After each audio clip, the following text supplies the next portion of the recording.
Science, Social, and Sustainable Future.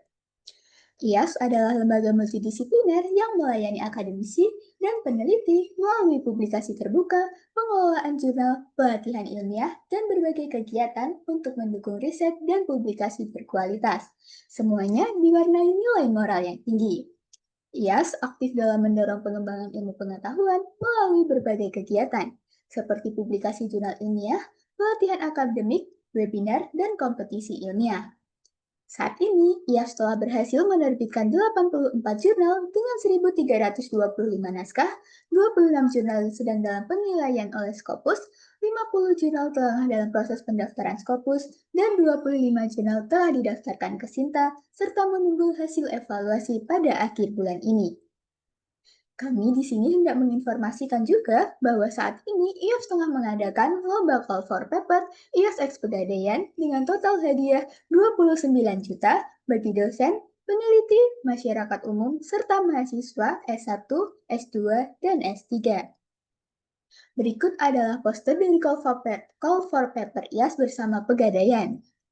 Bagi para peserta yang tertarik, silahkan untuk mensubmit papernya. Nah, kami pun merasa terhormat dapat menghadirkan ruang diskusi yang penting dengan mengangkat isu-isu strategis seputar optimalisasi publikasi ilmiah. Topik di sini menjadi semakin relevan di era digital, mengingat masih banyaknya tantangan yang dihadapi oleh akademisi dan peneliti, mulai dari kesulitan menemukan episode yang tepat, pemilihan metodologi, hingga strategi penulisan artikel yang sesuai dengan standar jurnal bereputasi. Melalui webinar kali ini, kita akan mendalami bersama bagaimana strategi publikasi ilmiah yang efektif dapat membantu kita menembus jurnal bereputasi, khususnya yang terindeks oleh Scopus. Nah, narasumber kita akan berbagi praktik terbaik, tips praktis, serta strategi publikasi yang dapat diterapkan. Dengan mengikuti sesi berikut, kami harapkan kita semua dapat memahami langkah-langkah yang lebih sederhana, efisien, dan strategis dalam mencapai publikasi yang berkualitas, tentunya terindeks Scopus dan berdampak nyata. Untuk itu, izinkan saya selaku moderator membacakan agenda webinar pagi hari ini. Agenda pertama, acara akan kita mulai dengan pembukaan. Kedua, kita akan memasuki sesi pemaparan materi yang dilanjutkan dengan sesi diskusi. Terakhir, acara akan kita tutup dengan pengumuman serta dokumentasi. Nah, sebelum kita mulai, mari kita abadikan momen ini dengan sesi foto bersama.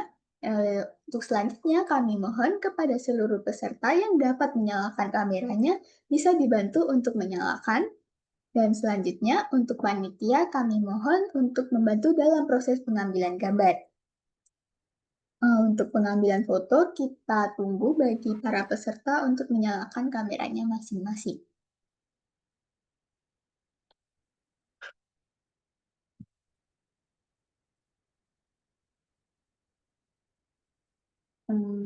Jika ada yang bisa dibantu. Jika tidak, kita langsung screenshot saja ya.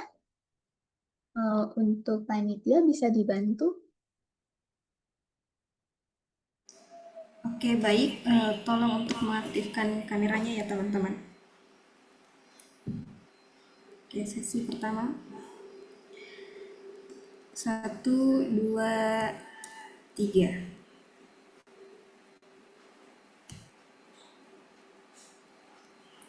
Oke, Oke, baik. Terima kasih untuk bantuannya. Nah, selanjutnya sebagai pengingat, kami mohon kepada seluruh peserta untuk mengaktifkan kameranya bagi yang bisa dan mengaktifkan mikrofon kecuali saat berbicara. Dan selanjutnya, jika ada pertanyaan, silakan dilakukan melalui link Slido yang sudah disediakan oleh panitia, serta dapat melakukan chat to raise hand. Nah, untuk memulai acara pada hari ini, mari kita dengarkan bersama-sama sambutan dari Direktur IAS, Ibu Nur Aini, melalui video yang akan ditayangkan berikut.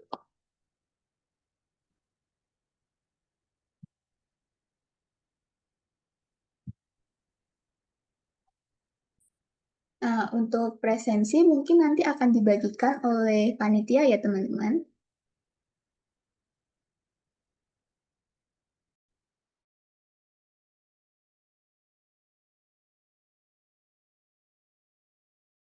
PT Kiat Cendikia Alam yang didirikan pada tahun 2022. Kami adalah lembaga yang berkomitmen untuk mempromosikan keberlanjutan lingkungan melalui karya ilmiah akademik serta praktik non-akademik terbaik. IAS diinisiasi oleh para ahli di bidang lingkungan sosial dan studi keberlanjutan yang bertujuan untuk menciptakan iklim akademik yang lebih baik. Morality before knowledge. Kami percaya bahwa niat baik harus dilaksanakan sesuai dengan langkah-langkah yang benar. Karena niat baik saja tidak cukup untuk membuatnya benar. Oleh karena itu, kami akan memastikan bahwa setiap langkah yang diambil untuk mencapai tujuan akan melalui tahapan etis yang tepat, mematuhi etika yang berlaku sepanjang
Baik, berikut adalah sambutan dari Direktur IAS Ibu Nur Aini.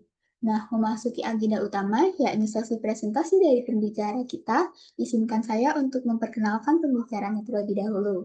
Nah, bagi panitia, dapat dibantu untuk menayangkan CV dari Kak Randi.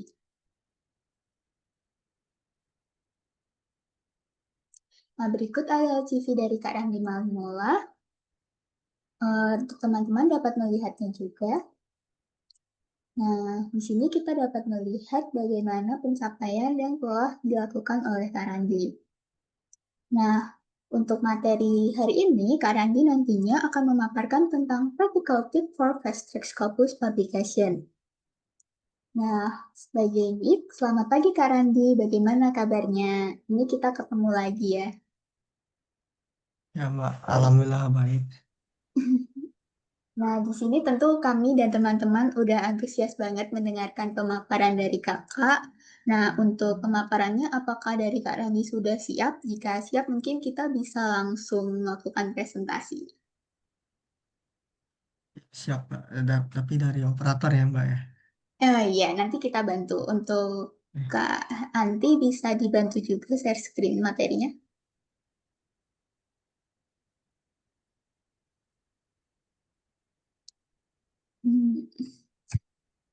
Hmm, ditunggu dulu ya Kak untuk PPT.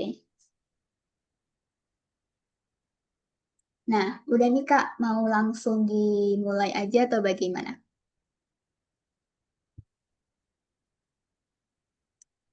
Oke. Oke teman-teman, tanpa berlama-lama mungkin kita langsung persilahkan Kak Randi untuk melakukan presentasinya. Baik Kakak, dipersilahkan. Baik, Mbak Esa. Sebelumnya, selamat pagi. Assalamualaikum warahmatullahi wabarakatuh. Dan eh, se- saya mengucapkan banyak terima kasih kepada para moderator dan para hadirin sekalian yang saya hormati. Dan juga para ISSF yang telah memberikan kesempatan bagi saya eh, mempresentasikan bagaimana sih untuk praktis dalam publikasi ilmiah khususnya untuk mempublikasikan jurnal Scopus. Nah, untuk jurnal Scopus ini sebenarnya adalah suatu wadah yang dimana bagi para akademik ya untuk mencapai gelar akademiknya dan terutama bagi mahasiswa dan dosen, dan ini merupakan suatu capaian untuk menilai indikator seberapa banyak mereka yang di bidang akademik untuk memiliki eh, berbagai riset-riset yang pernah mereka lakukan, dan khususnya bagi dosen karena saat ini dosen sedang berlomba-lomba untuk menilai reputasi dari kampusnya masing-masing melalui jurnal Scopus. Oke, next ya.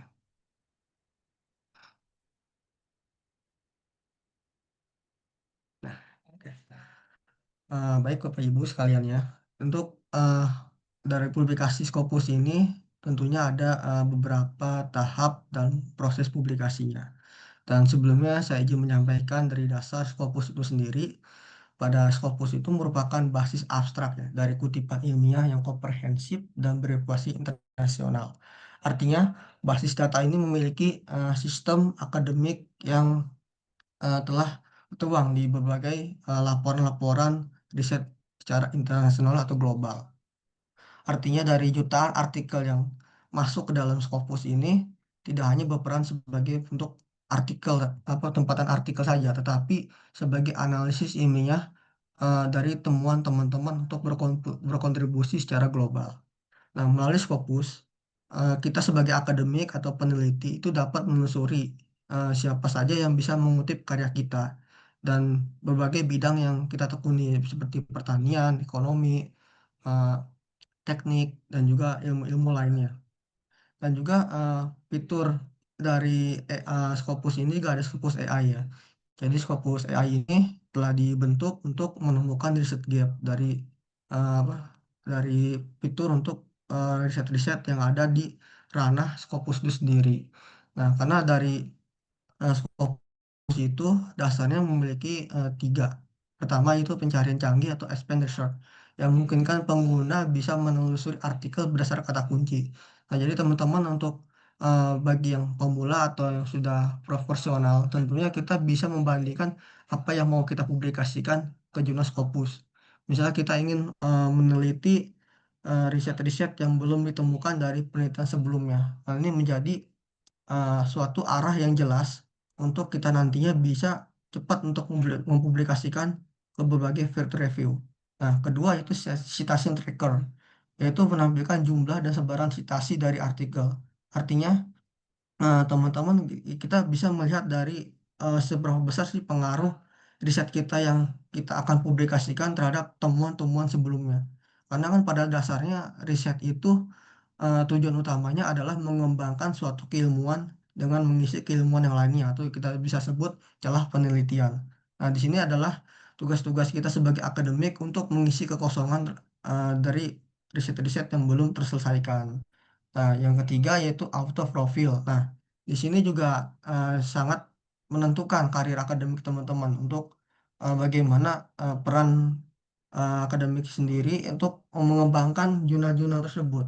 Misalnya dari kita ingin publikasi ke jurnal Scopus dengan H-index yang tinggi. Nah, ini akan menjadi matriks terpenting bagi kekuatan akademik kita.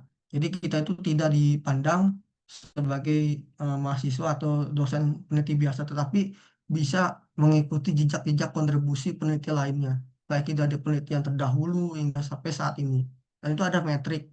Metrik itu berupa penilaian capaian dari tema-tema yang kita angkat, misalnya ekonomi, pertanian. Maka ada beberapa kasus metrik dari pertanian ekonomi ini banyak temuan-temuan yang dihasilkan dari Scopus itu sendiri. Nah, di situ makanya banyak lingkup-lingkup terkait dengan ekonomi-ekonomi biru atau ekonomi hijau itu menyangkut adanya eh, digitalisasi dan pengembangan dari ekonomi pertanian. Dan juga dari jurnal Scopus ini ada namanya ukuran seperti source knowledge impact paper. Nah, itu dampak. Dari dampak impact itu lebih sangat menentukan tingkat high index yang kita miliki untuk publikasi. Nah, jadi kalau misalnya kita lebih ingin memiliki jurnal yang bereputasi tinggi, itu tentunya harus memiliki dampak yang lebih tinggi pula. Jadi kalau misalnya kita menerbitkan jurnal di I1, yang misalnya SJR-nya 0,1, nah itu kan lebih tinggi. Artinya juga lebih susah untuk publikasinya karena masih ada peer to review yang lebih mendalam dari para reviewer di jurnal tersebut. Dan juga dampaknya akan bisa disitasi oleh orang lain yang lebih tinggi derajatnya dari Anda. Misalnya ada profesor, peneliti, dan juga eh, apa, lembaga think tank yang memiliki eh, status riset yang lebih tinggi juga. Oke, next.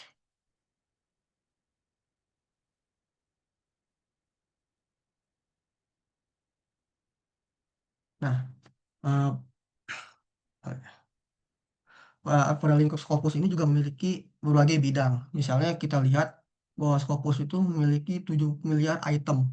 Artinya semua bidang ilmu yang masuk ke dalam Scopus itu memiliki jenjang tertentu. Artinya juga Scopus ini tidak hanya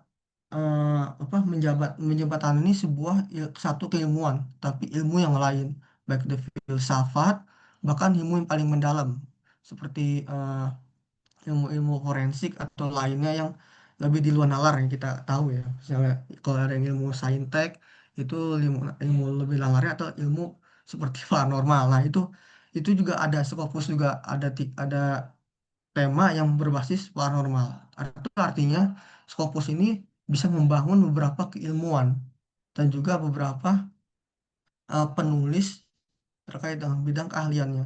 Dan dari Scopus ini ada dikelola beberapa institusional.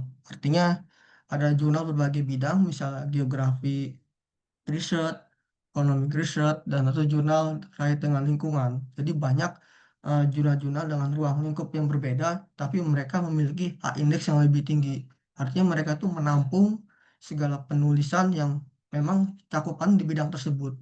Nah, makanya tidak salah ya kalau misalnya Scopus ini kenapa susah. Karena kita ini berlomba-lomba dari peneliti di negara lain, ibaratnya. Bayangkan ada berapa sih penduduk di dunia ya, misalnya peneliti, katakan peneliti di dunia ini ada 50 juta, artinya kita harus bersaing dengan mereka gitu, dan mereka juga memiliki bidang ilmu yang sama dengan kita, misalnya lingkungan.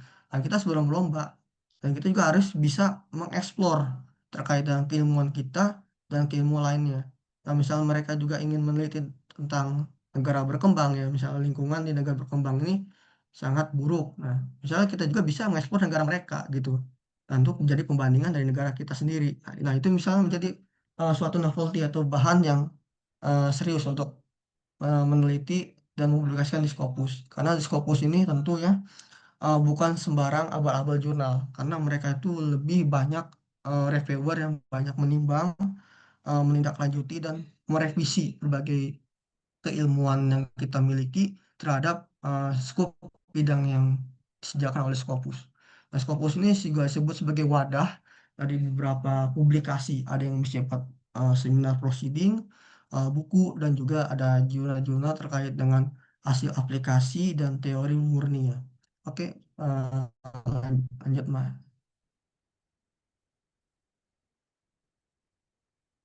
Oke. Nah, untuk jurnal Scopus ini juga memiliki beberapa karakteristik gitu. Jadi kalau misalnya kita ingin mempublikasikan, kita harus tahu nih, misalnya dari dasar temuan riset kita ini pantasnya di mana sih, gitu. Jadi jangan sampai kita hanya batasnya di kuartil 4, kita coba di kuartil 1, ya untuk reject, gitu. Jadi ya, kalau misal bagi pemula atau yang baru ingin mempublikasikan itu jangan baper ya. Jadi ibaratnya, mana saya juga ada pengalaman terkait dengan publikasi di jurnal kuartil 3. Nah, itu saya mempublikasikan di jurnal Ekonomi Malaysia tentang kelapa sawit tentunya. Dan itu direject karena alasannya analisisnya kurang kuat. Nah, makanya saya koreksi lagi lebih mendalam, analisis apa sih yang kurang kuat gitu. Misalnya pakai RDL yang kurang mendalami hasilnya atau apa. Tapi pas saya revisi sedikit, saya publikasikan ke jurnal Slovak Food Science, itu ya di Rusia. Tapi anehnya SJR di Malaysia itu lebih kecil dibandingkan SJR di jurnal yang di Rusia. Nah, makanya teman-teman tuh sebenarnya kalau sebagai kita peneliti ya, maka ada kritikan tertentu ya untuk mempublikasikan jurnal, misalnya ada sedikit maintenance dari publik, dari riset-riset kita itu harus segera perbaiki dan kalau bisa dipublikasikan ke jurnal yang lebih tinggi. Nah, maka itu akan menjadi eh, suatu kehebatan ya bagi kita peneliti itu untuk bisa apa, merevisi atau mengembangkan riset kita gitu. Karena emang di jurnal Scopus ini tentunya itu sangat lebih diandalkan apa sih riset kita untuk kedepannya gitu. Kalau bisa berbasis teknologi, berarti apa sih fungsinya untuk ke depan gitu. Dan apa pengaruhnya terhadap pengembangan keilmuannya gitu. Dan juga eh, dari jurnal tingkatan Scopus itu ada namanya kuartil satu. Nah, kuartil satu ini lebih tinggi karena mendapat peringkat antara 1 hingga 25. Itu dapat dianggap sebagai 25 jurnal paling unggul. Artinya di sini banyak bersaing antara jurnal-jurnal yang ada di Cina. Karena di Cina itu banyak sekali profesor-profesor itu terbit antara 1 bulan atau 2 bulan itu banyak menghasilkan 50 jurnal. Bayangkan ketika keilmuan mereka yang lebih canggih daripada kita, nah kita harus bersaing dengan teknologi mereka yang sudah buat gitu misal dalam teknologi geografi, pemetaan atau lainnya. Nah, ini adalah yang paling mendasar gitu untuk kita bisa bersaing dari pengembangan teknologi mereka dengan teknologi yang kita kembangkan yang sudah ada gitu. Nah, dan juga kuartil kedua. Nah, kuartil kedua ini sama, tapi dia agak signifikan. Jadi kalau Q2 ini dia rentangnya antara 26 hingga 50. Jadi antara bisa di Q1 dan Q2 karena SJR dari Q2 ini sebenarnya sederhana. Jadi dia antara penempatan Q1 dan Q2. Tapi tetap cukup rumit untuk publish di zona kuartil 2 ini. Karena memang ada beberapa dari pengalaman saya itu kuartil 2 itu juga sangat membutuhkan proses paling lama 3 bulan. Dan itu revisi banyak banget.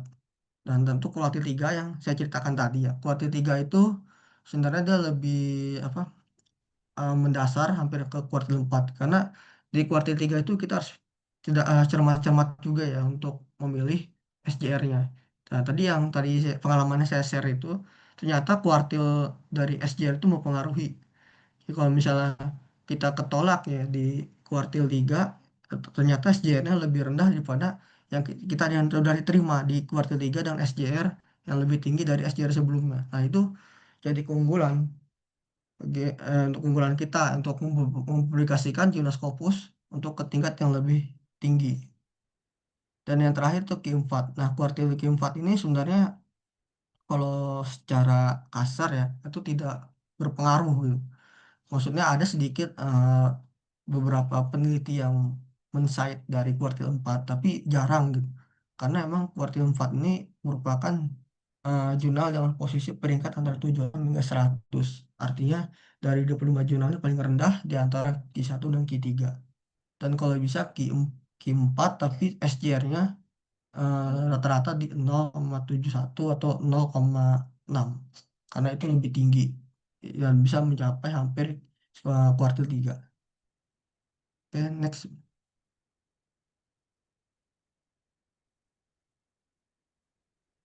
Nah, jadi untuk perjalanan publikasi itu sebenarnya tidak mudah ya, teman-teman. Jadi ada prosesnya. Prosesnya itulah yang menjadi tata kesabaran kita untuk mempublikasikan Scopus. Jadi kalau misalnya kita ingin fast track mempublikasikan Scopus itu ada ketentuan ya. Tadi yang kita sebutkan ya dari jenjang Scopus itu sendiri. Kalau Scopus Q4 mungkin memang tidak lama ya karena 1 bulan dicek itu sudah ada konfirmasi dari reviewernya. Nah, kalau untuk Q3 itu sama kayak seperti kuartil 4. Jadi dia 1 bulan cek langsung segera direvisi dan itu publikasinya nggak lama paling udah 1 bulan revisi dan 1 bulan kurang itu udah segera publish. Nah untuk yang Scopus Q1 ini yang lebih tinggi itu bahkan sampai 6 bulan. Dan 6 bulan itu entah tuh sampai ronde berapa ya karena mereka tuh keputusan hanya sampai ronde 15. Nah itu jurnal regional geografi ya regional sustainability. Nah, itu jurnal Q1 dengan indeks 0,6. Itu lebih tinggi dan sangat berpotensi untuk disitasi oleh peneliti di negara lain. Nah, Jadi beberapa tahapan ya seperti publikasi ini ada beberapa seperti perumusan ide penelitian. Nah, di sini juga peneliti sebelum untuk mempublikasikan hasil karyanya tentukan dulu apakah terdapat eh, novelty atau riset gap-nya. Karena emang pada dasarnya dalam Scopus ini itu yang paling utama. Jadi tujuan kita untuk riset ini apa dan apa sih keterbaruannya gitu. Dan kedua itu seperti metodologi ya, penyusunan dan pelaksanaan penelitian itu harus kuat. Karena dari analisis novelty yang kita tuangkan di introduction itu harus didasari riset apa yang sudah dilakukan oleh peneliti terdahulu. Nah, dan setelah kita udah mengetahui, maka kita bisa mengikuti beberapa aturan publikasi yang kita kita tuju di jurnal tersebut. Misalnya ada yang menggunakan metode IMRET, yaitu Introduction, Method, Result, and Discussion. Karena memang banyak dari jurnal-jurnal Scopus itu lebih ke kaidah IMRET. Dan setelah itu ada jurnal indexing, kita bisa lihat dari indexing jurnalnya ini, kalau misalnya semakin besar, maka kita bisa lihat potensinya gitu untuk lihat lihat jurnal dari riset kita apakah sudah mendalam atau sudah mengikuti bagian guide style-nya. Itu sudah, kalau misalnya sudah yakin maka kita juga sudah bisa berpotensi untuk bisa lolos dalam tahap pre-review. Karena memang kalau dalam Scopus ini tingkat rejectnya itu lebih tinggi daripada tingkat penerimaannya. Karena mereka tuh lebih dalam untuk menelusuri bagian intro, eh, metodologi, dan hasil dan diskusinya. Oke, next.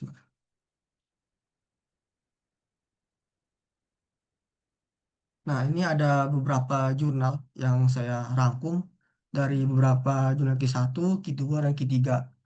Dan ini ada lama waktunya juga, karena memang dari beberapa jurnal ini sangat bergantung pada peer review. Nah, dari beberapa Q1 ini ada yang memang biayanya tidak terlalu tinggi, tapi itu SJR-nya itu lebih rendah, karena memang kalau misal SJR-nya lebih tinggi itu maka biaya AVC-nya bisa sampai 54 juta dan 68 gitu. Biasanya kalau dari pengalaman publikasi saya itu di bidang sustainability ya. Sustainability sama Elsevier itu sampai 64 dan 58 juta. Memang sangat besar ya jurnal, tapi ya gitu. Jadi semakin tinggi jurnal itu eh, berada di tingkat atas satu, maka keuntungan buat kita tuh adalah kita terkenal di jurnal yang kita publish. Jadi banyak yang men-cite dari jurnal kita untuk di cite dari beberapa peneliti lainnya. Nah, kenapa ini terjadi? Karena dari proses eh, Scopus Q1 ini ada namanya berbagai tahapan peer review yang kita sebut ada sebagai single blind review, di mana itu identitas juga ada yang dirahasiakan oleh penulis, dan itu ada double blind review, di mana identitas keduanya disembunyikan untuk menjaga objektivitas, dan juga ada open peer review. Nah, maka kalau kita lihat ada jurnal yang berbayar seperti Spring Nature. Nah, Spring Nature itu kenapa berbayar? Karena dia tidak mau publikasinya itu dipakai oleh sembarang orang. Karena kita tahu ya bahwa Spring Nature itu lebih mahal dibandingkan sustainability. Dan juga tingkat ketetatannya itu lebih tinggi. Karena memang mereka menampung jurnal-jurnal yang eh, bereputasi lebih tinggi dan lebih berdampak terhadap keilmuannya. Karena akan dilihat bahwa Spring Network tuh ada berbayar, ada yang gratis ya. Karena lebih banyak berbayar. Seperti Emerald, Emerald juga berbayar. Artinya bahwa jurnal ini juga memiliki tingkat yang apa kesulitan lebih tinggi. Karena pada pengalaman saya juga, saya peer review itu hampir 3 bulan itu menunggu peer review, dan 2 bulan itu proses review, dan terbitnya itu ya setelah itu. Jadi kalau kita totalin ada 6 bulan, 7 bulan itu ya, tergantung dari jurnalnya. Nah, habis setelah itu maka terbitlah APC. APC itu terbit ketika kita diajak untuk em, mengedit jurnal kita yang udah sah di approve oleh jurnal tersebut. Nah, di situ kita bantu approve dari jurnal review tersebut, bagian apakah kita setuju dari perubahan kata-kata yang telah disusun oleh reviewer tersebut. Nah, APC terbit, itu selesai proses editing, maka kita masih memasuki tahap publishing. Oke, Mbak, bisa lanjut.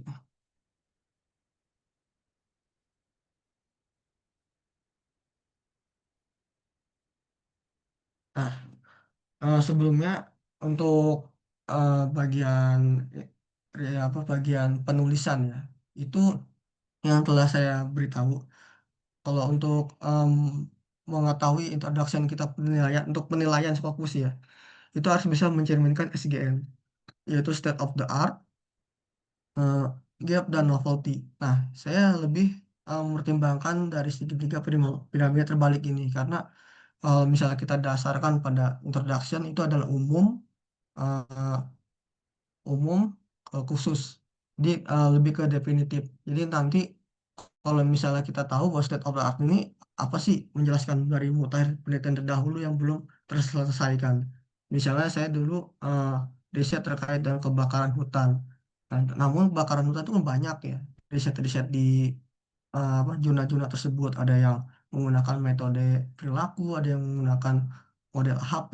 Nah, kita lihat apa sih gap riset yang belum dijawab oleh dari riset ini. Nah, maka kita lebih mencampur adukan berbagai metodologi karena gap research itu kan tidak hanya kondisi ketika kita melihat adanya kekosongan, tapi metodologi dan bukti yang relevan itu belum ada. Jadi karena kalau misalnya kita lihat dari kondisi kebakaran hutan di Indonesia itu belum ada dipengaruhi oleh dampak metode saraf analitik. Nah, itu kan baru tuh ya. Karena memang dari beberapa metode yang terkait dengan secara analitik terhadap perilaku intens kebakaran hutan ini belum pernah diteliti oleh eh, peneliti-peneliti di Indonesia terkait dengan keprihatinan terhadap kondisi hutan di negara kita. Nah, disitulah tuh ada gap risetnya. Nah, adanya novelty. Ya, kalau misalnya kita ada gap riset ada, maka novelty itu muncul. Nah, muncul muncul tuh seperti apa? Karena kita ingin mengetahui kontribusi. Nah, disinilah makanya kalau Juna Scopus tuh lebih menilai yang berbagai intrinsik seperti ini gitu. Jadi ada tujuannya, kita mau riset apa sih gitu di riset ini, dan apakah skop yang kita ajukan untuk publikasi di Scoop misalnya di tentang ketahanan hutan ya, ada jurnal ketahanan hutan. Nah, itu cocok nggak bagi mereka gitu. Dan apalagi kalau mereka SJR lebih tinggi.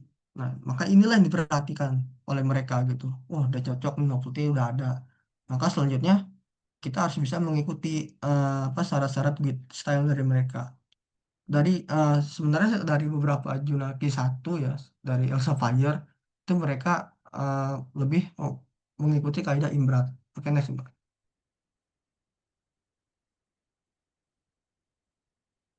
Nah, berat itu lebih ke introduction, method, and result and discussion.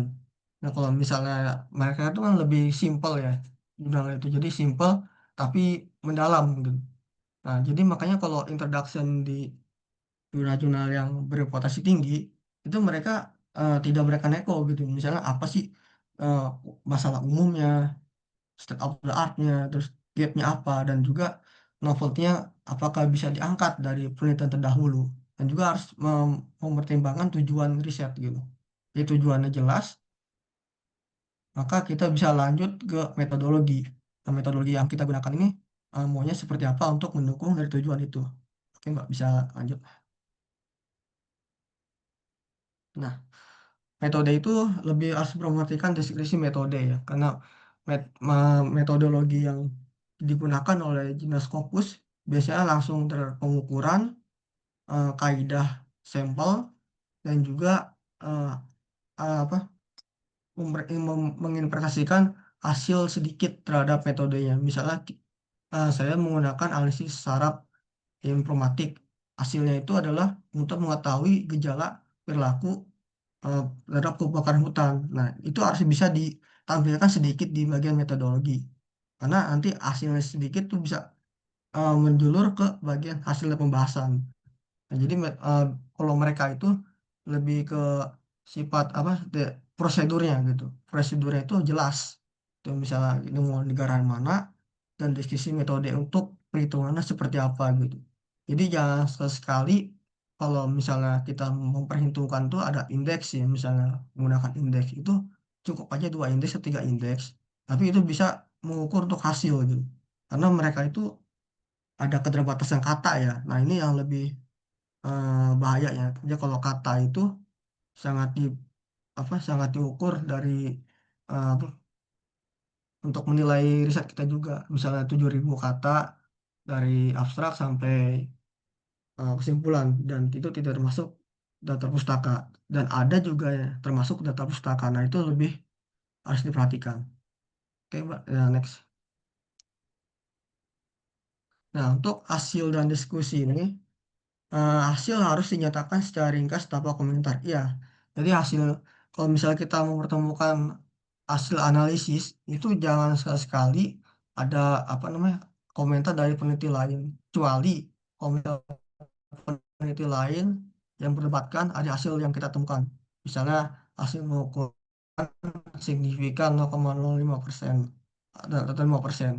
Jadi ada riset yang mengatakan bahwa 5% itu tidak signifikan terhadap modul yang kita temukan untuk menentukan analisis. Nah, tetapi itu bisa digunakan hanya jurnal-jurnal tertentu. Tapi kalau untuk jurnal yang berkualitas kuantil satu ini, dia hanya cukup menunjukkan hasil. Dan hasil yang kita gunakan itu bisa dapat diinterpretasikan atau dipertanggungjawabkan dari riset-riset yang kita analisis. Dan juga data. Itu data tidak boleh diulang dalam teks. Misalnya kita mengukur data-data yang dari hasil perbandingan, itu tidak boleh diulang.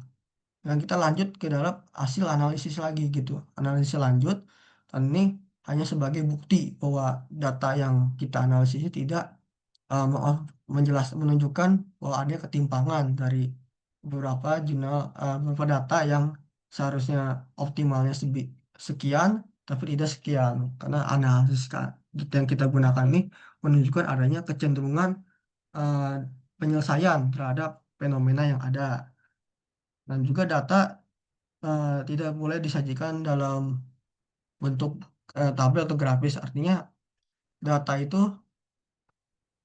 harus berbeda dari beberapa. Biasanya kan kalau untuk jurnal itu ada data yang bentuknya apa simple, jadi ada tanpa garis ya, tanpa garis, dan juga ada beberapa data itu sangat riskan gitu. Misalnya harus mencantumkan beberapa literatur review. Nah, itu juga kalau misalnya kita penelitian lebih ke kualitatif. Dan juga hindari diskusi dan kesimpulan di bagian hasil. Nah, diskusi ini ada bagian tersendiri ya untuk kesimpulan juga sama. Jadi hasil ini eh, lebih ke cakupan interpretasi data dan tanggung jawab kita untuk menghasilkan data tersebut. Bagaimana data ini hasilnya begini dan apa implikasinya gitu. Oke, next.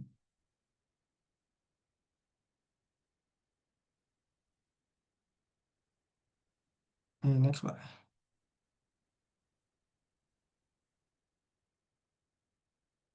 Oke. Yang conclusion ya. Untuk conclusion ini sebenarnya lebih singkat. Nah, ini sebenarnya juga diperhatikan untuk di jurnal internasional termasuk untuk Scopusnya. Conclusion ini lebih banyak harus menjawab kelemahan riset yang kita lakukan ini seperti apa. Karena kalau di jurnal Q1 itu pasti banyak yang memang tujuan mereka itu untuk menyediakan kekosongan bagi penelitian lainnya. Karena memang mereka itu adalah suatu ibaratnya kayak bahu-membahu. Karena kan ada Google Scholar ya dari bahu raksasa gitu. Jadi artinya untuk keilmuan dari Scopus ini sifatnya itu lebih bisa mengembangkan terhadap riset-riset yang sebelumnya ada kelemahannya. Jadi untuk conclusion sendiri itu tidak boleh kita harus mengulangi lagi hasil dari yang sudah disebutkan. Jadi tentukan saja implikasinya gimana dan kesimpulan dari relevansi implikasi hasil itu apa gitu. Misalnya dari berpengaruh signifikan, maka apa yang dilakukan pemerintah terhadap variabel-variabel tersebut gitu. Misalnya harus membuat kebijakan apa, terus apa yang harus dilakukan oleh beberapa riset-riset terdahulu terhadap fenomena ini gitu. Jadi nggak boleh ada mengulangi hasil-hasil di bagian diskusi, di bagian kesimpulan karena banyak sekali saya juga itu direvisi ya, ditarik oleh reviewer, dia tidak boleh mengulang. Tapi untungnya nggak masuk dalam proses prediksi untuk direject gitu, karena mereka juga orangnya kan nggak mau ribet ya. Kalau udah salah dikit aja itu pasti direject, bagian untuk kesalahan conclusion, introduction gitu, karena alasan mereka tuh ya macam-macam gitu. Ada yang kita nggak mengerti gitu. Terus juga ya apa yang kita lakukan selanjutnya yaitu kita berusaha untuk memperbaiki prosedur IMRAT ini agar nanti untuk kita proses ke publikasi selanjutnya itu alhamdulillah atau insya Allah bisa diterima, karena emang tingkat kelayakan mereka tuh lebih tinggi. Oke, next, Mbak. Nah, ini ada salah satu ya proses peer review saya, yang salah satunya di atas itu ada Journal of Urban Management. Itu proses ini Q1 lebih tinggi. Kalau SJR itu 0,74 lebih tinggi. Nah, itu ini juga kita bayangkan ya, ini submit aja bulan Juli dan sekarang udah bulan November. Udah 8 bulan, 9 bulan tuh. 5 bulan ya, 5 bulan ya itu ya. Bahkan itu lebih di luar dari konteks tabel yang ya sudah saya tunjukkan ya. Karena itulah proses peer review dari mereka. Nah, ini under review ini ya, dalam arti mereka itu under review itu bisa dikatakan bahwa reviewer mereka tuh ada 10 atau 15 itu saling berbagi keilmuan mereka terhadap riset kita yang kita publikasikan. Jadi disinilah tuh makanya kadang-kadang ya kalau kita baru apa publish ke jurnal yang Scopus itu udah lama-lama kita menunggu hasilnya di reject. Nah, itu sebenarnya udah wajar karena salah satu dari apa namanya kayak kalau kita ibaratnya itu kayak hakim ya, mereka tuh hakim, pengindeksan persetujuan mereka itu, persetujuan reviewernya, kalau misalnya lebih dari 5 yang mereka tidak setujui, nah itu maka direject, karena mereka juga ada namanya penyuntingan keputusan bersama. Nah, itu bakal ada syaratnya di email kita tuh dikirim, misalnya dari kode pertama, kode dulu ya, kode jurnal gini-gini, berdasarkan penyuntingan keputusan kami sebagai gini-gini, maka kami terima dan menerima revisi selanjutnya. Dan untuk saat itu juga revisi hampir banyak gitu untuk pengalaman jurnal yang saya tempuh. Dan bahkan sampai ada 10, paling banyak 6 reviewer. Itu sekaligus 6 reviewer dan itu em, harus menembus 5 ronde. Dan ketika itu tidak tidak apa tercapai ya maka reject. Mereka itu ya harus simpel gitu ya, mereka mau ikut, kita harus ikutin peraturan mereka, dan maka mereka juga mau mengirimkan ulasan balik mereka tentang eh, apa tentang revisi yang kita kirimkan mereka. Dan juga ini ada di bawah ini sebenarnya udah acep ya, acep tapi masih proses peer review landing, artinya saya dengan pihak reviewer tuh masih mempertimbangkan accepted dari segi publikasi secara elektronik. Kadang mereka juga pas sebelum mempublikasikan secara elektronik itu ada persyaratan seperti uh, administrasi ya, seperti kode etik ya bagi yang menggunakan penelitian manusia, dan juga ada syaratnya itu cover letter atau motif kayak cover letter, dan juga ada syarat-syarat seperti pemulihan data dan juga bukti data yang kita lampirkan. Nah, ini menjadi syarat bagi mereka untuk bahwa data yang kita gunakan sebagai reduksi penelitian itu benar-benar nyata dan juga bisa dipertanggungjawabkan.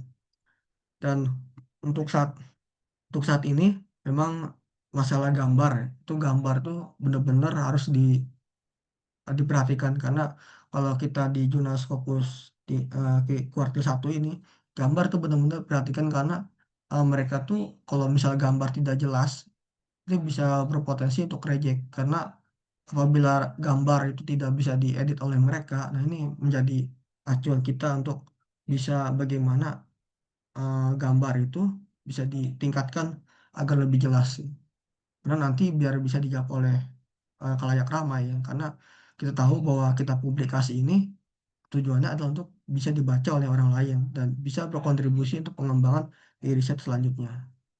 Ya, gitu. Oke, Mbak. Saya ya, terima kasih. Mungkin bisa dikembalikan oleh moderator. Baik, terima kasih atas pemaparannya Kak Andi. Ya, sama-sama. Inti tadi di kolom komentar sudah ada yang beberapa kali bertanya, Kak. Mungkin dia kayaknya bertanya terkait tindak lanjut publikasi di Scopus. Nah, itu untuk pertanyaannya atas nama Ibu Ratna, mungkin Kak Radi bisa baca.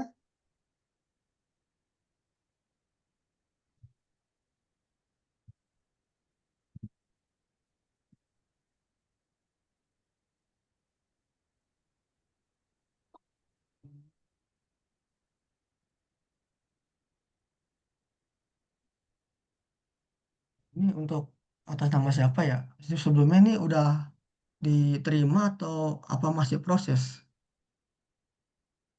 Nah, mungkin untuk Ibu Ratna bisa, oh sudah diterima Kak, katanya.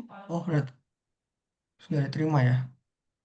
Ya, kalau sudah diterima, itu selanjutnya juga apa akan menjadi biaya riset itu sendiri gitu. Karena kalau di Jurnal Scopus itu kan sebelum kita udah apa diterima, udah semua selesai, itu biasanya mereka akan meminta keterangan APC-nya gitu. Nah, dari yang sebelumnya pengalaman saya, itu sebelum kita memasuki reprisi bareng oleh reviewer, itu ada APC-nya. Karena nanti APC itu biasanya tergantung ya kalau kita bisa apa membawa apa ada mereka tuh menawarkan apa tuh kayak kata terjemahan gitu ya, corresponding atau selanjut atau selain itu lah. Nah, misalnya itu mereka menawarkan gitu, menawarkan dana itu. Tapi misalnya kalau kita punya, dia nggak usah. Karena kalau misalnya mereka ikut apa kita menyewa jasa mereka itu maka akan dikenakan biaya tambahan.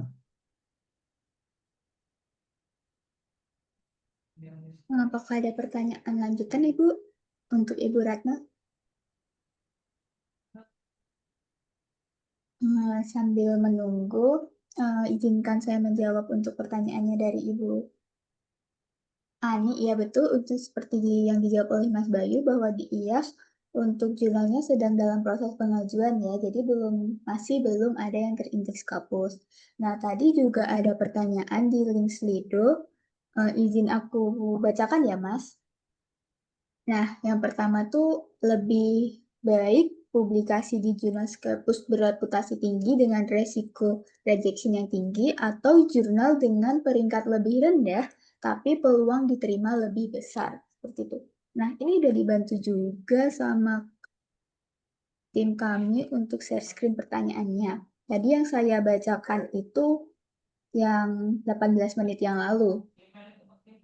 Lebih baik publikasi di jurnal yang resiko rejectionnya lebih tinggi tapi Q-nya lebih bereputasi atau lebih rendah cuman peluang diterimanya lebih besar gitu.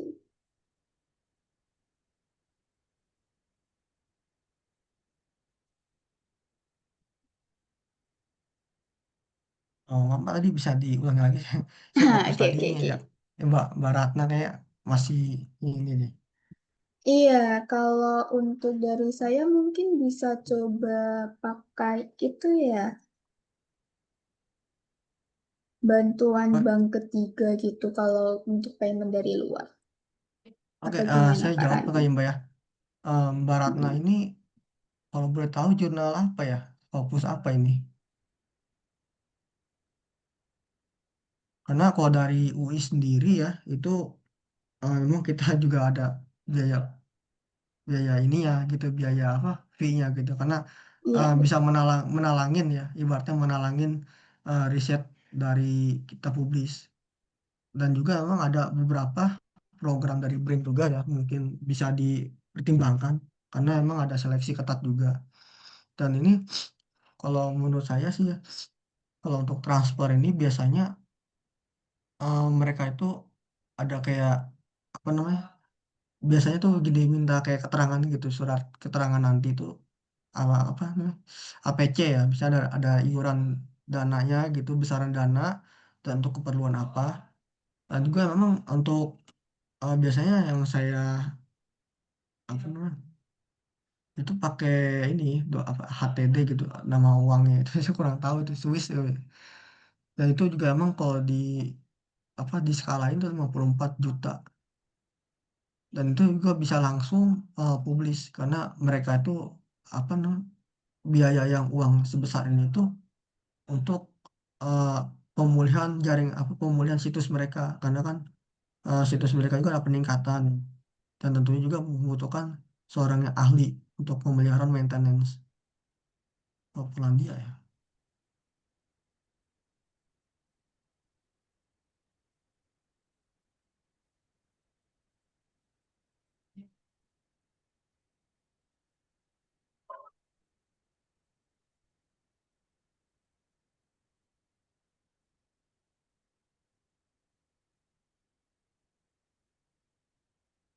Oke Mbak, paling begini aja sih. Kalau menurut saya itu, kalau misalnya Mbak sudah melakukan pre-review, udah penuh, udah disetujui, dan akan ada namanya, apa tuh apa ya? Kayak, aduh, apa sih namanya lupa saya tuh. Yang ada sertifikatnya itu, kayak, LOA, apa Kak. ya? Ya, LOA. Nah, itu sebenarnya bukti kuat dari penerbitan kita. Kalau misalnya di LOA-nya udah ada, maka itu udah menjadi hak kita untuk terbit. Jadi kalau untuk menurut saya itu banyak sekali ya dana-dana yang kita bayarkan itu untuk keperluan pertama ya sistem pemeliharaan dari situs mereka dan juga reviewernya karena reviewer itu kan mereka dari mana dari negara-negara mana itu negara lain misalnya mereka ada yang dari Australia ada yang dari Rusia atau dari mana atau dari kampus yang lebih terbaik mungkin dari MIT ya karena mereka juga kan bisnisnya juga dari situ dari jurnal karena emang saya juga kerasa sebagai editor gitu. Kalau misalnya jurnal ada APC-nya mungkin emang untuk pemeliharaan tadi situs.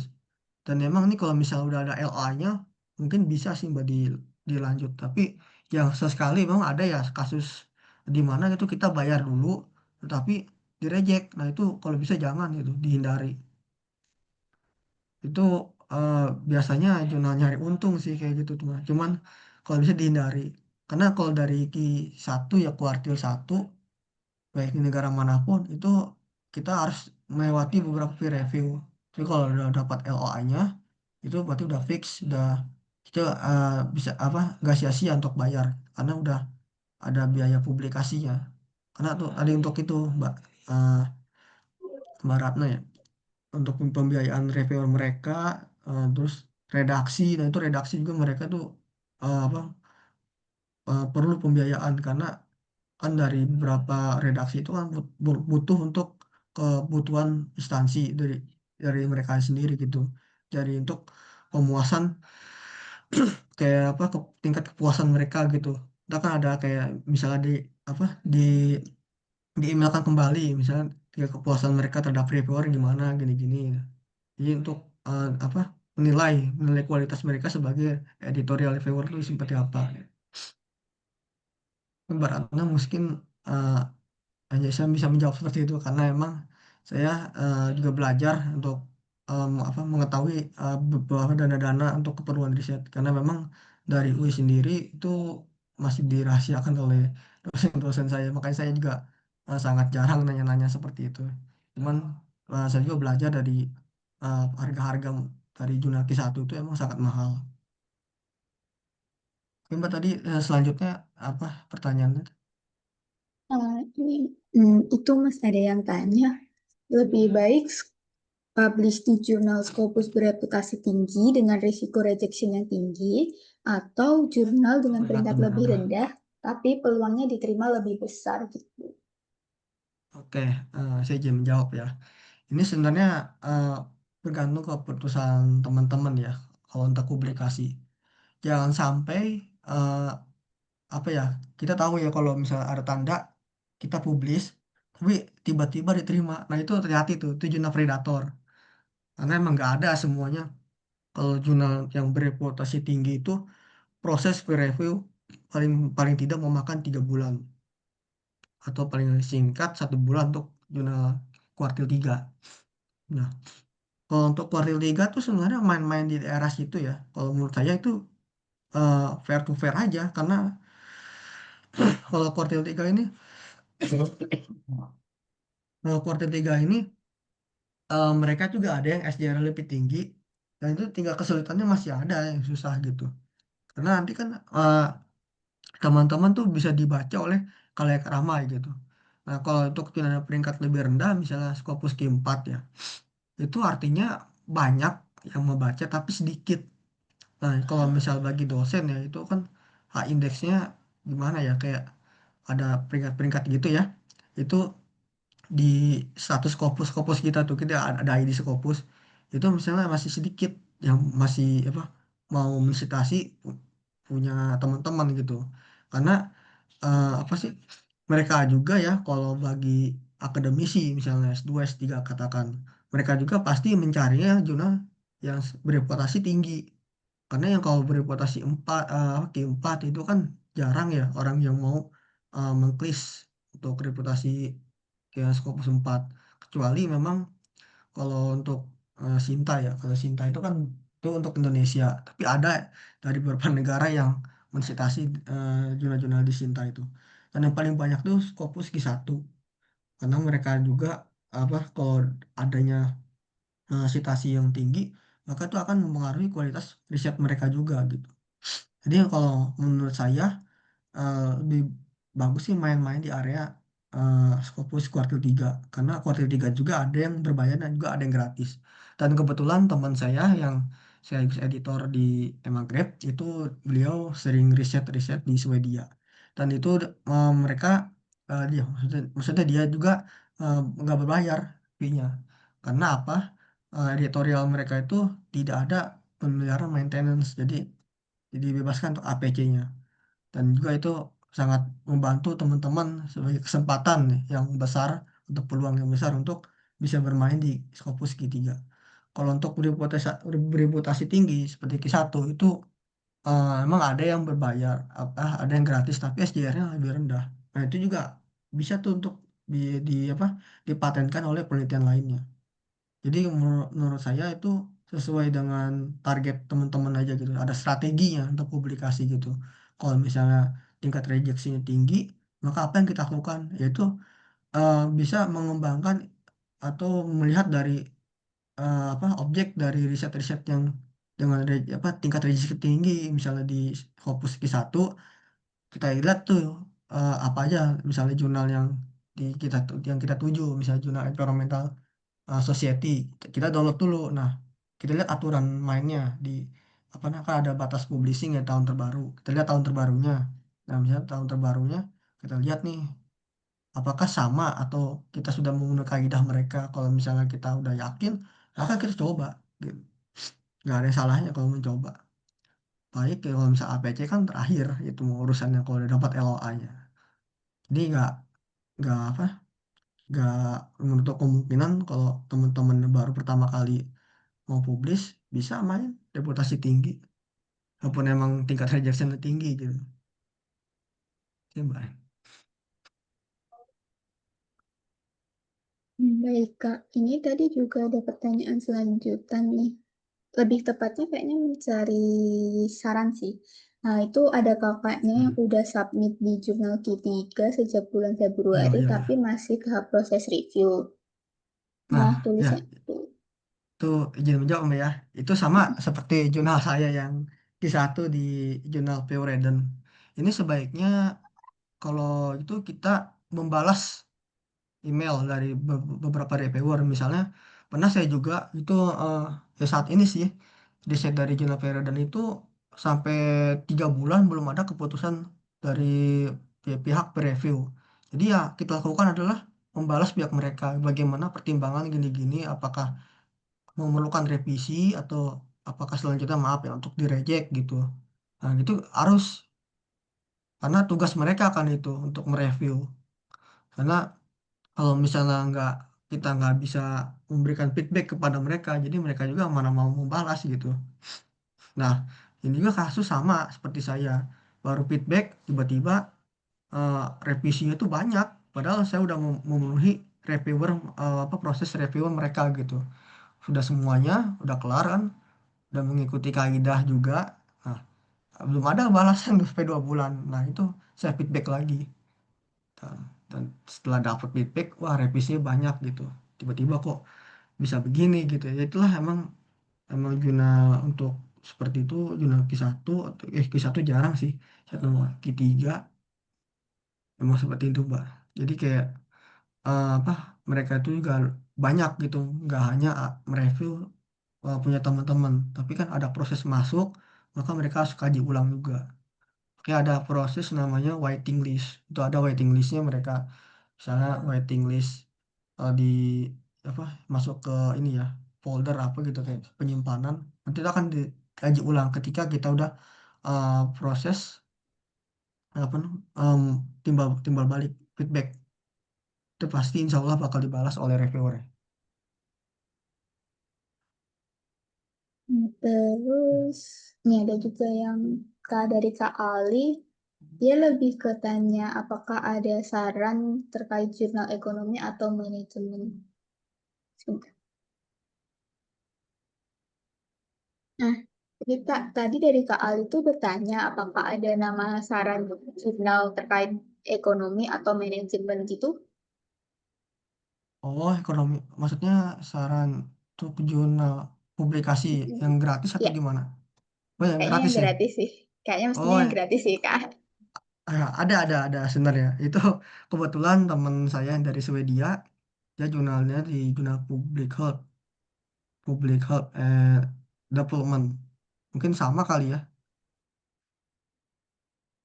Public Health and Development cuman emang kita lihat juga sih skopnya kalau skopnya tadi ekonomi misalnya ada ekonomi pembangunan health atau kesehatan ekonomi gitu ya itu silakan monggo cari saja itu jurnal Scopus kuartil 2 itu gratis makanya saya juga kaget gitu oh gratis sih gitu emang sih strategi kita aja gitu cari-cari jurnal yang kuartil 2 tapi yang nggak berbayar.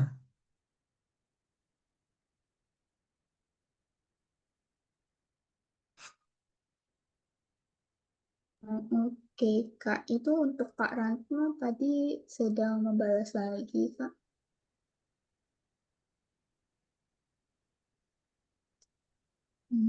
Apa? Kalau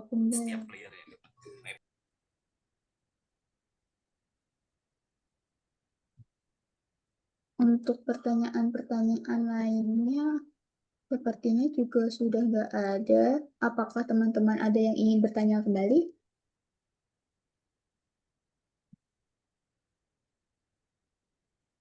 Kalau mau bisa raise hand juga selain menulis di kolom chat.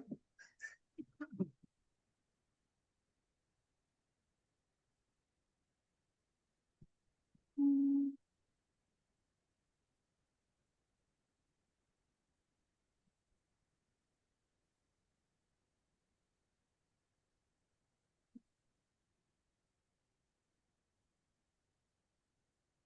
Oke.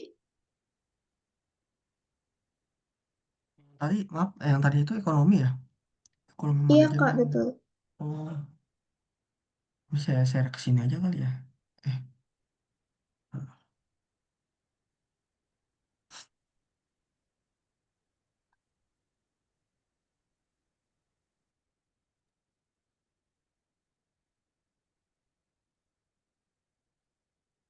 bisa saya cari dulu ya Iya.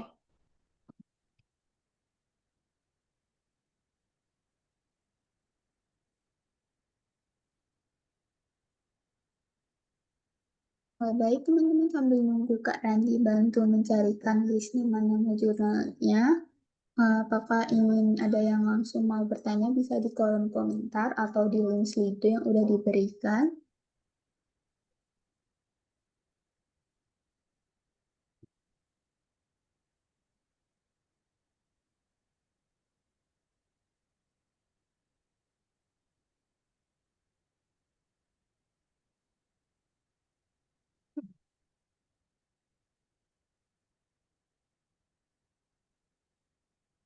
Oh iya, oh iya boleh Ibu.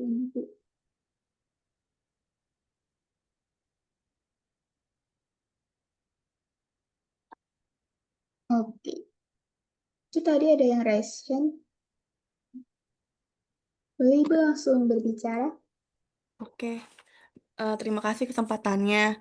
Saya mau nanya kalau jurnal Q2 yang nggak berbayar, misalnya jurnal lingkungan atau jurnal geografi itu teknik mencarinya bagaimana ya? Makasih.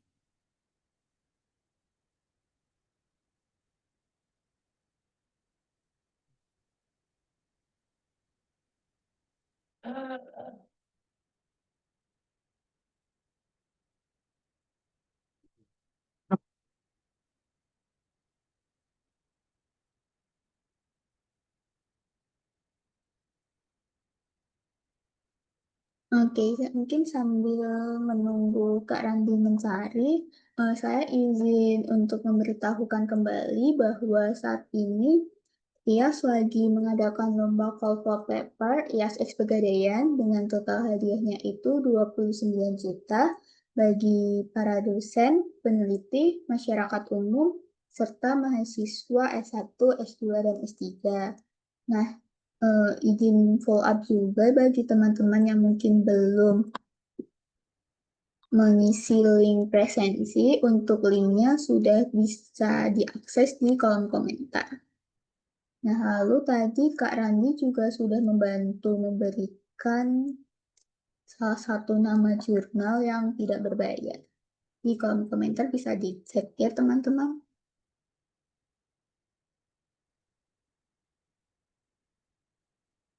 Ah, oh ya Kak Randi, izin follow up juga tadi ada pertanyaan dari teman-teman terkait bagaimana tipsnya mencari jurnal yang tidak berbayar.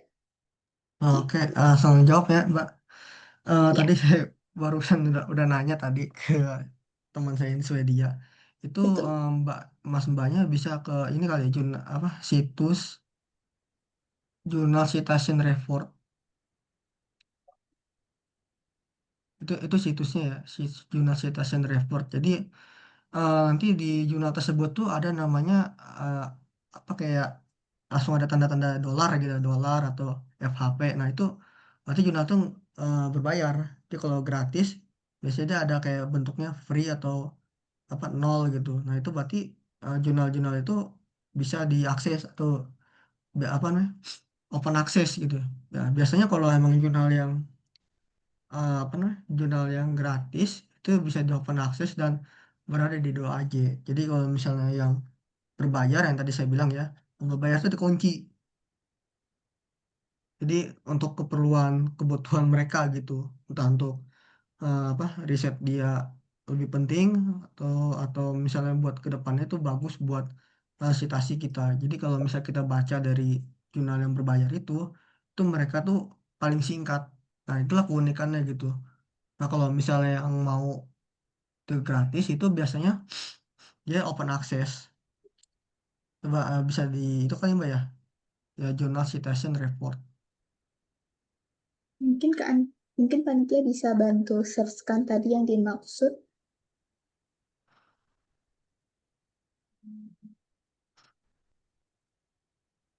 Journal Citation Report atau saya aja kali ya. Oh iya boleh Kak.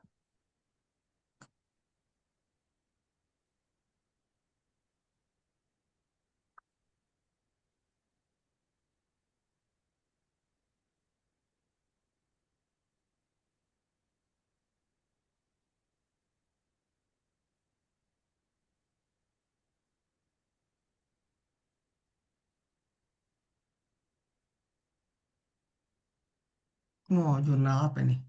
Ya, ini jurnal salah satu jurnal yang gratis ya. Dia open access. Jurnal Public Health and Research Community Development.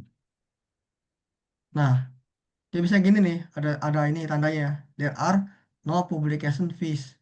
Nah, artinya tidak ada bayar APC. Ini kedua. Kalau misalnya teman-teman ingin melihat bukti bahwa apakah fokus, itu bisa lihat dari SJR, SJR Cimago. Nah, ini teman saya dari Swedia ya.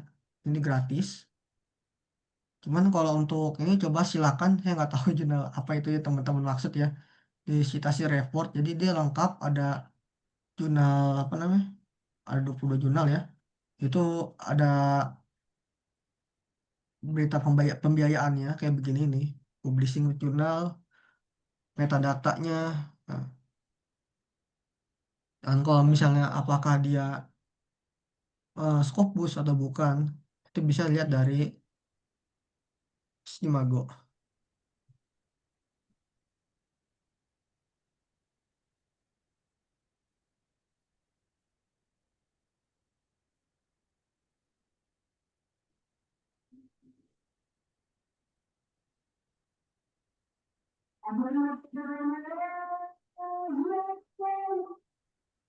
Nah, ini ya, open access dia. Mau publikasi research Q2. Wah, sini agak beda sih. Risetnya converted development itu.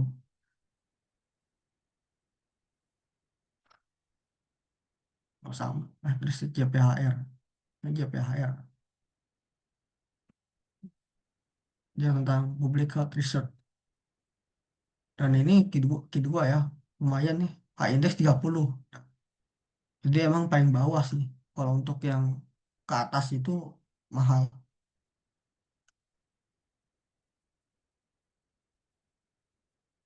Nah, teman-teman cari aja di sini ya. Di Jurnal Citation Report. Itu biasanya ada.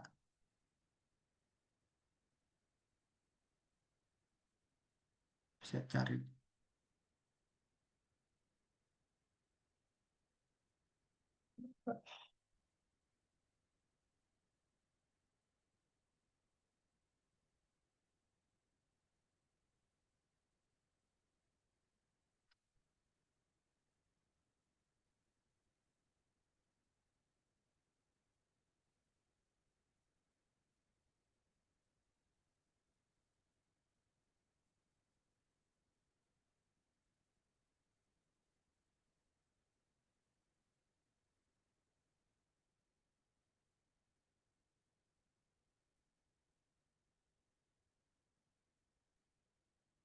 Cuma ya, paling bisa dicoba ya.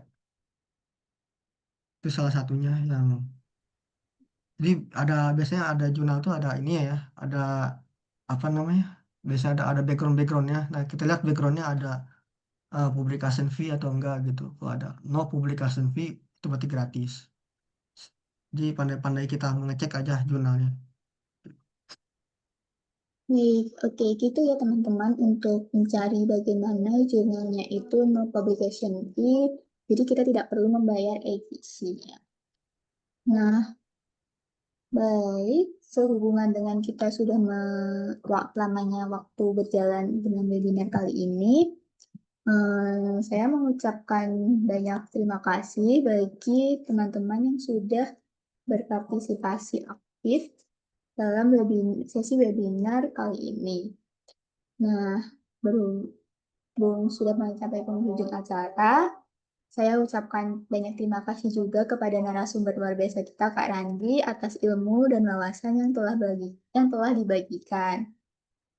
Sekali lagi, saya juga mengucapkan terima kasih banyak kepada seluruh peserta yang bergabung dan aktif berkontribusi.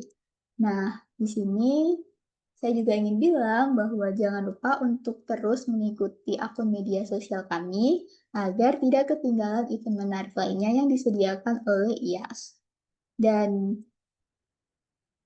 untuk media sosial kami ada di Instagram, TikTok, dan Twitter. Kalian bisa search langsung @ias_pub atau _publisher atau _publisher.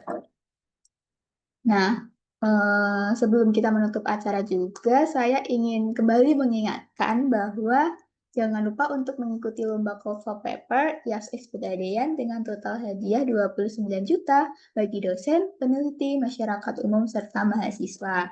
Kami juga ingin mengumumkan bahwa event selanjutnya itu terkait webinar Tips and Tricks Study Abroad yang akan diselenggarakan pada hari Senin tanggal 10 November 2025 pukul 14 WIB.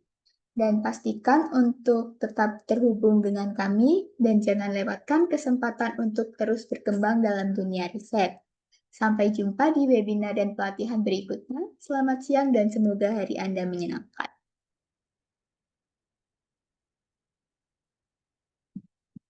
Nah, itu untuk list jurnalnya sudah dibantu diberikan Mas Pak Randi di kolom komentar Itu ya. ya yang lingkungan ya, Journal of Population and Social Study. Oh ya teman-teman, untuk yang ingin mengakses materi dan recording juga sudah ada di kolom komentar ya. Selamat siang semuanya.